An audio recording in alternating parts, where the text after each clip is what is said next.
বিএনপির ভাইদেরকে স্পষ্ট ভাষায় বলতে চাই, আপনাদের নেত্রী জেল থেকে বের হয়েছে।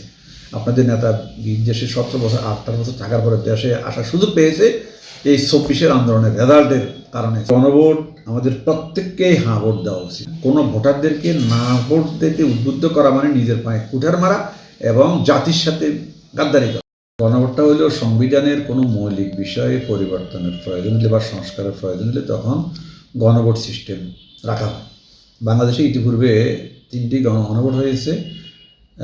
এখন সংবিধান সংস্কারের জন্য 24-এর আন্দোলনের যে ফসল আমরা পেয়েছি, 24-এর চেতনাকে সংবিধানে অন্তর্ভুক্ত করার জন্য বিশেষ কিছু পয়েন্ট সংবিধান অন্তর্ভুক্ত করার জন্য এই গণভোটটা হচ্ছে। এই গণভোট আমাদের প্রত্যেককেই হ্যাঁ ভোট দেওয়া উচিত। সেটা আমরা বলি বিএনপি, অর্থাৎ আওয়ামী লীগ ছাড়া বাকি দেশে যতগুলি দল আছে, জাতীয় পার্টি আওয়ামী লীগ ছাড়া প্রত্যেকেই 24-এ আন্দোলনের সাথে অংশীদারিত্ব ছিল। প্রত্যেকে 24-এ আন্দোলন করেছে। সুতরাং এখানে দল মত নির্বিশেষে জামাত, বিএনপি সহ সকল দল এই গণভোটে হ্যাঁ ভোট প্রদান করা দরকার। আমি বিএনপির ভাইদেরকে স্পষ্ট ভাষায় বলতে চাই, আপনাদের নেত্রী জেল থেকে বের হয়েছে।